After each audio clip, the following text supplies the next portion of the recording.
Dnes som robil jednoduchú a lacnú slovenskú klasiku. Urobil som brinzové halušky.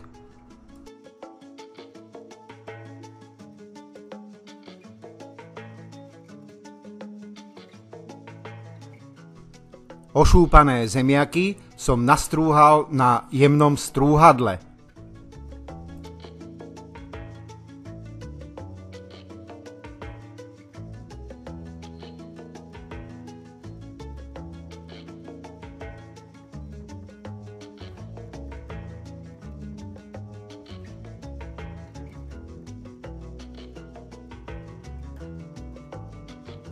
Ak by vám zemiaky pustili príliš veľa šťavy, kľudne z nej trochu zlejte.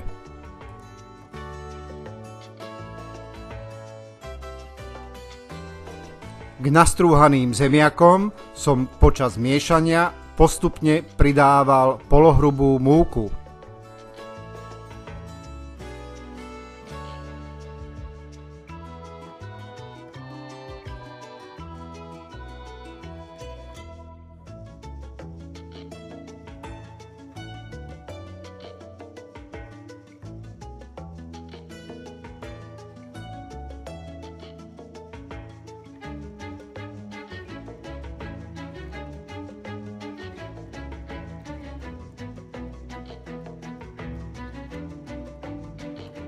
Na konci by vám malo vzniknúť také trochu tuhšie cestíčko.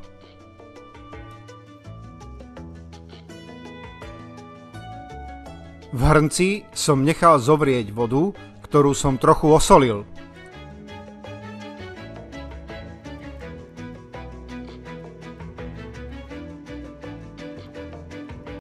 Do variacej vody som dal trochu zemiakového cesta, aby som zistil, či sa haluška vo vode nebude rozpadávať. Ak by bolo cesto príliš riedke, pridal by som doň trochu múky.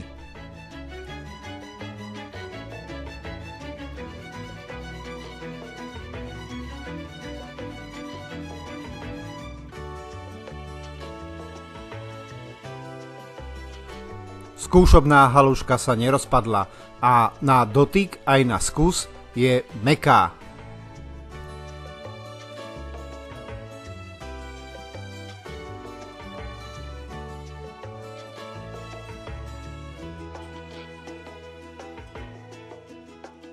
No a teraz môžem s pomocou haluškovača nahádzať do variacej vody halušky.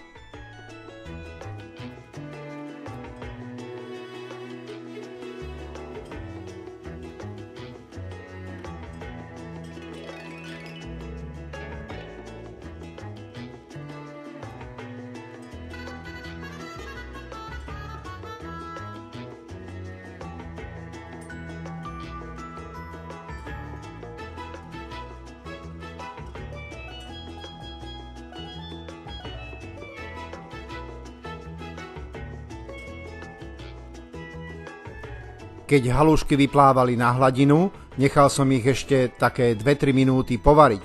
Vtedy máte istotu, že sú určite uvarené. Halušky počas varenia nezabudnite trochu premiešať.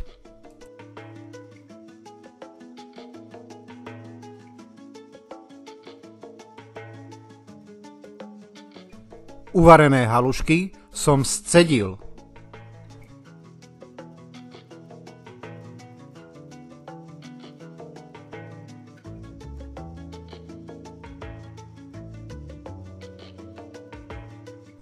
Scedené halušky som prepláchol tečúcou studenou vodou. Urobil som to preto, lebo čas z halušiek zavákujem a odložím na neskôr do mrazáku.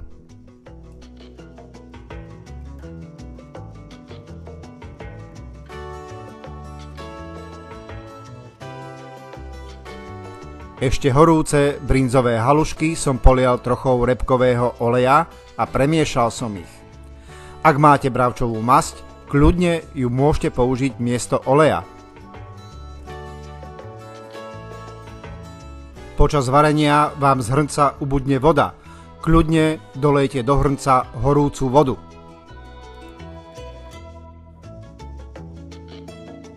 No a takto som postupne spracoval všetko pripravené zemiakové cesto na halušky.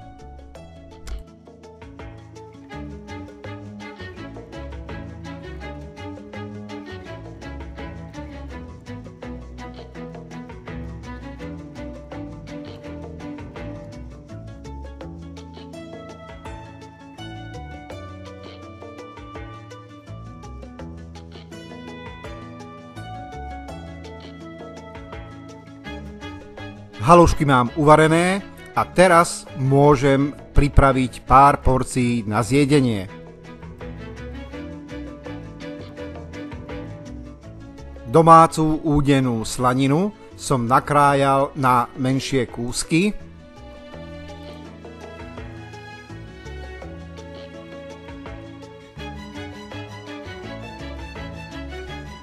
Na sporáku som nechal dobre rozohriať pánvičku, na ktorej som potom vyškvaril kúsky slaninky.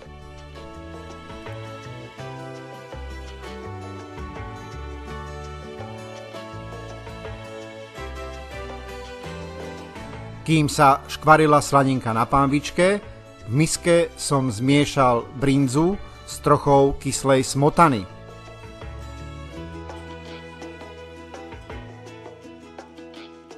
Tej smotany do brinze nepridávajte veľa. Chcete, aby tie halušky boli predsa brinzové.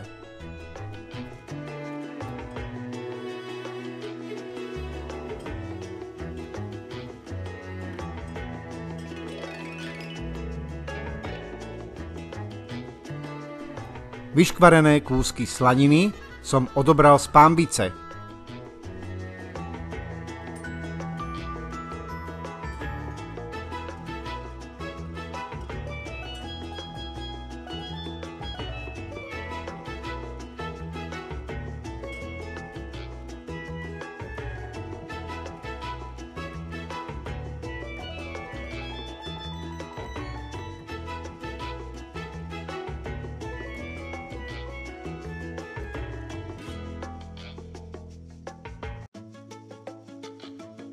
No a teraz na tuk, ktorý ostal v pánvičke po slanine, som dal porciu halušiek a nechal som ich trochu zohriať.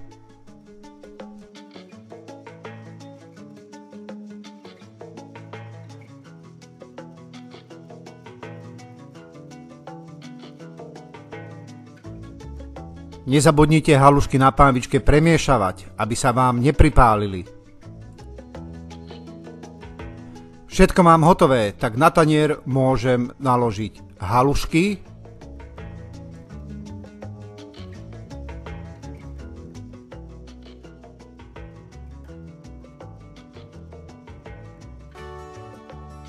na halušky som dal brinzu zmiešanú s kyslou smotanou.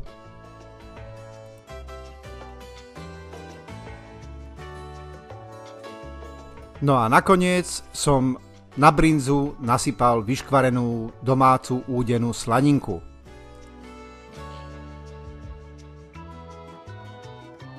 Ak sa rozhodnete urobiť brinzové halušky podľa tohto videa, dajte mi prosím vedieť, ako sa vám podarili.